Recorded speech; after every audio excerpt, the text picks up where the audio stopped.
Hi, I'm Nick Ciulla. I'm a third-year electrical engineering major. I'm the current vice president of the Stevens Game Development Club, and I am the creator and developer of Masque. I think my creative involvements pretty much are most of my social life at Stevens. I think a lot of my interaction with other people comes with some kind of like bonding over things we've created together. Like Game Development Club is a really big part of my social life, and most of it is a bunch of creative people getting together and talking about a mutual interest in things that they've created through it. I also do a lot of like D&D related stuff, so that's a pretty big creative outlet for me. And all of it is really just seeing what other people create, and I think a bunch of people coming together, sharing that kind of common creative interest is something really cool. Stevens Game Development Club is really just, for me, it's always been like a chill community where people can just develop and foster their skills in game development. It's something that I joined with personally no game dev experience, and I learned everything I know about programming, game development, video game art through stuff I've done for the club. So really the environment has always just been someplace where people with a common interest in game development get together and talk about it, do it together, work on projects together, and really it's just a place for people to foster each other's skills and see what everyone can create. I make video games because I think it's really one of the most creative things that you can do. For me, it's like a massive creative outlet because what you're building really, it's more than just like a piece of visual media or like a piece of auditory media. It's something that like you can make people experience. And when you see someone sitting down and playing your game and having an experience, it doesn't even have to be the one, for me, it doesn't even have to be the one that I thought they would have, but like seeing someone sit down and play a game that I've made and have an experience and get some kind of reaction from it, like that's really what it's all about for me. I love giving people some kind of experience, and I think the fact that you can create that for people, like using game dev tools that are way less complicated than a lot of people think, I think that's something that's amazing, and that's what drives me to keep doing it. So I guess the biggest reason that I ran for SGDC eBoard is I love the club. It's a place that's a great environment for me, and it's been something that I've really enjoyed being a part of through all of my time at Stevens.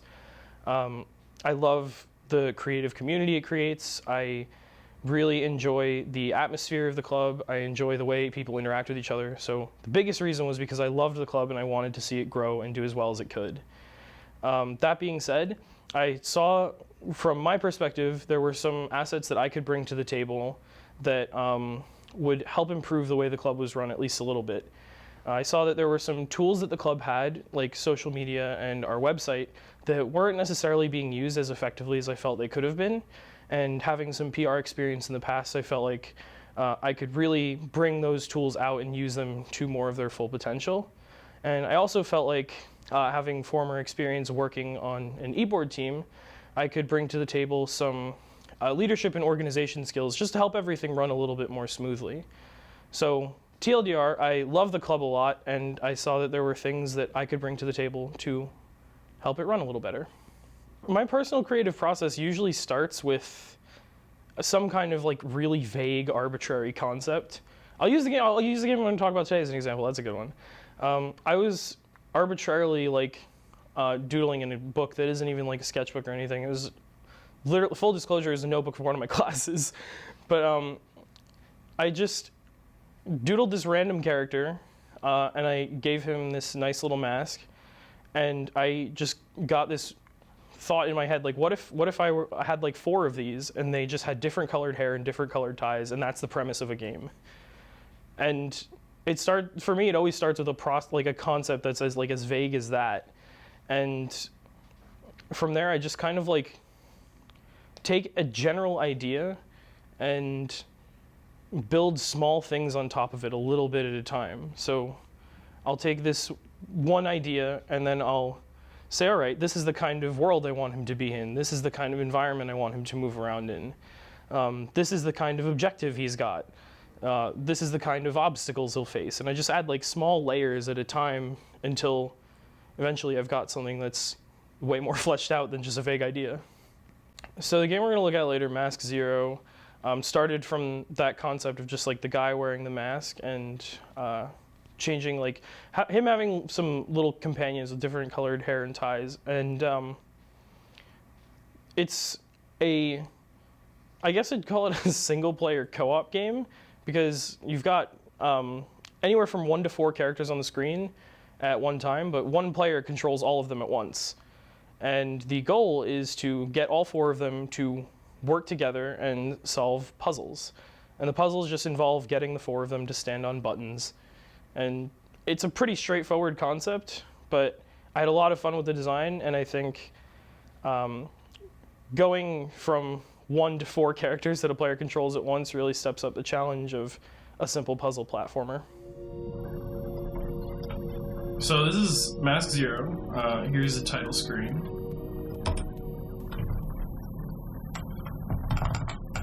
This is the little character that I talked about before, the one with the mask. I actually started with the purple one. He was the first one I drew. I don't know why he was the first one I drew, but he was.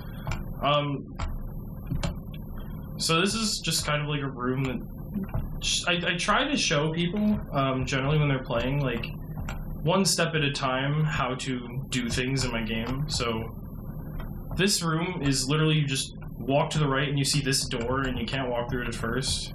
But once you interact with this panel, it lights up and then you can walk through it. And that's what you learn from that little level right there. This is kind of like an intro stage that teaches basic mechanics of the game and like how to functionally play it at first.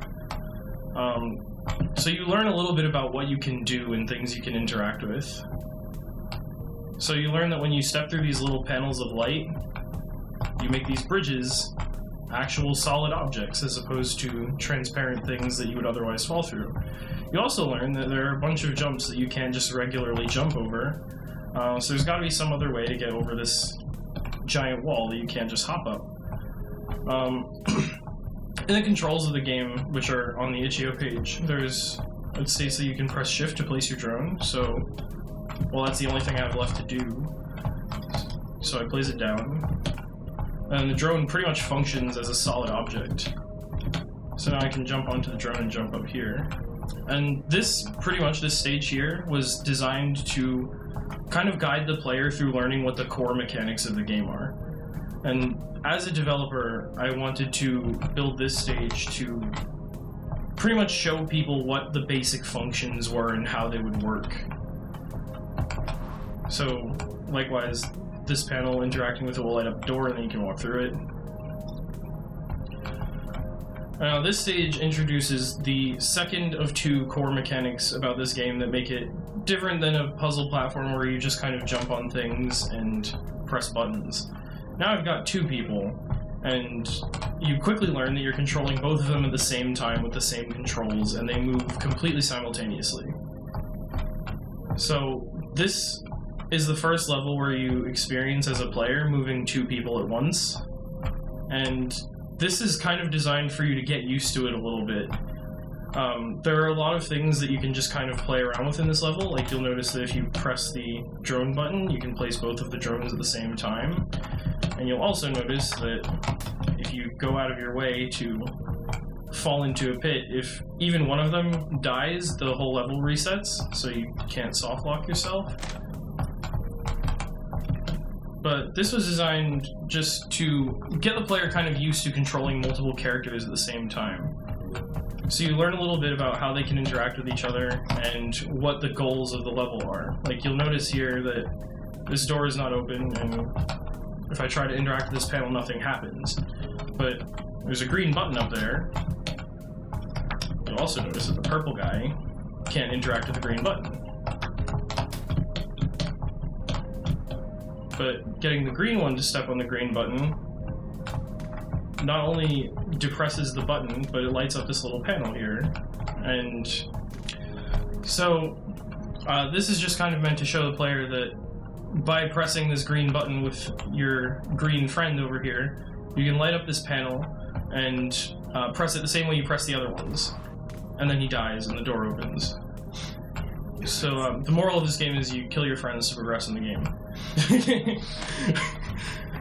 But yeah, pretty much as the game progresses, the puzzles just get a little bit more complicated, and well, I killed myself. But you just learn a little bit more about using the mechanics of the game as you get through the levels. The main things that make this game unique, in my opinion, are the use of controlling multiple characters at the same time, and the use of these little drones. I felt like I originally had the drones as just like a conceptual thing. They would just kind of float behind your character like that for the sake of aesthetic.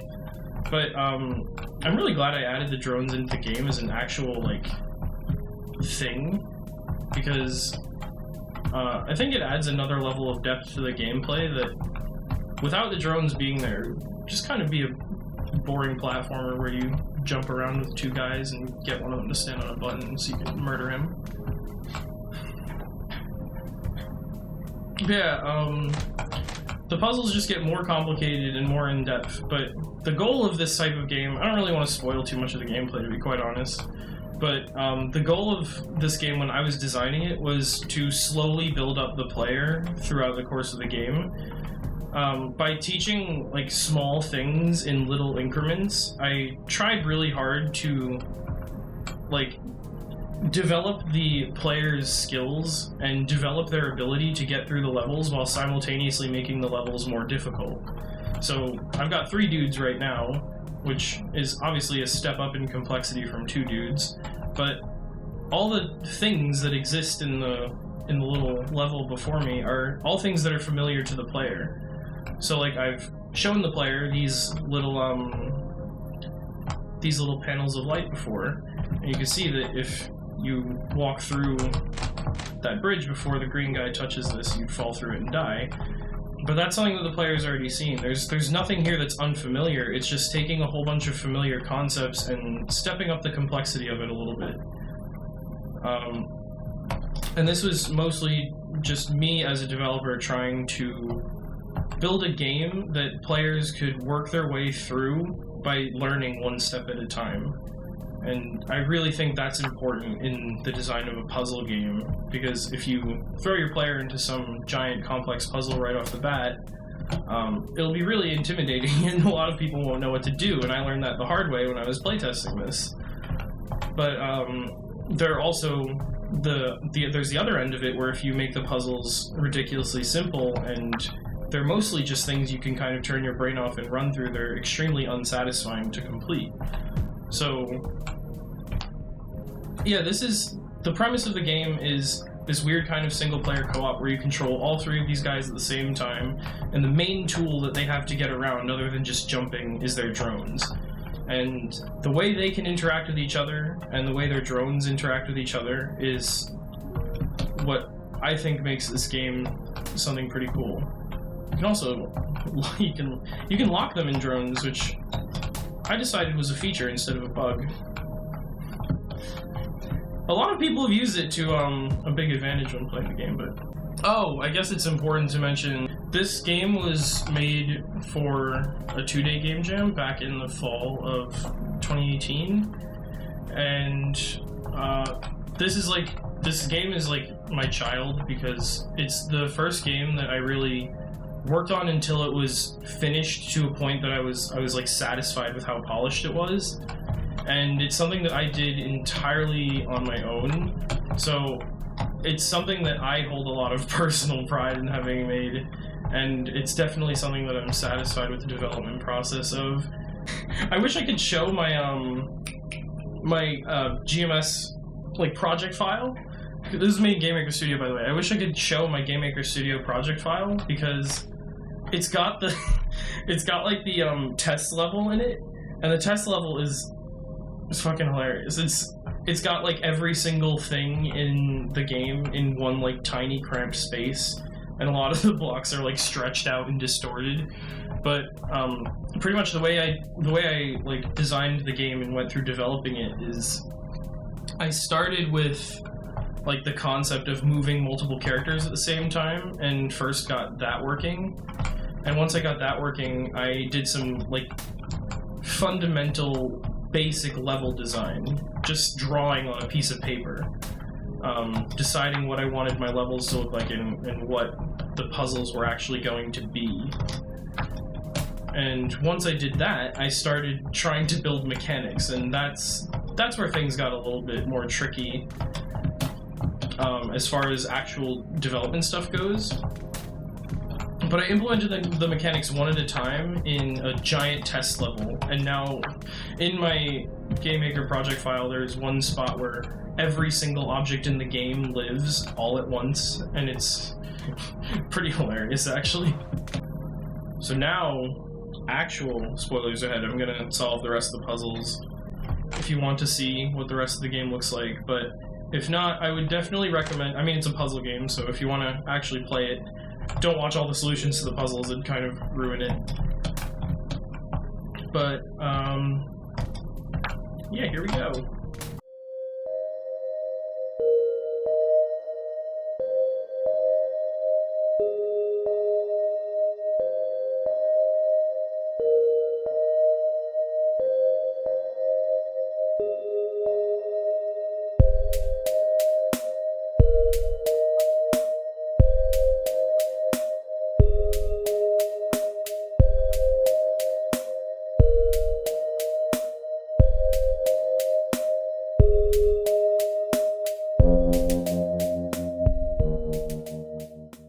I guess this is the only other part that's actually deserving like real content, like commentary.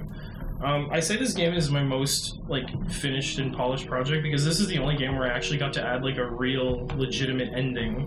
I don't know if you remember, flash it back to the beginning bit. There was like the initialization room, I guess, where it said initializing Masque purple, and I mean he's got purple hair and a purple color scheme, so I guess that makes sense. But the game is not called Masque Purple, it's called Masque Zero, so why have I been playing as this purple guy the whole time? When you step on the purple button, there's a gray one up here. And, plot twist, you've been playing as the gray one the whole time. You've just been controlling all the other ones the same way that the purple guy controls the rest of the colors. Oh wait, I missed the simulation screen. I can't go back now, it's too late. It's simulation complete, like, good job Masque Zero, so that's why the game's called Masque Zero, because this right here is 0. And then you get an actual ending screen. There you go. Should I enter or escape? Goodbye.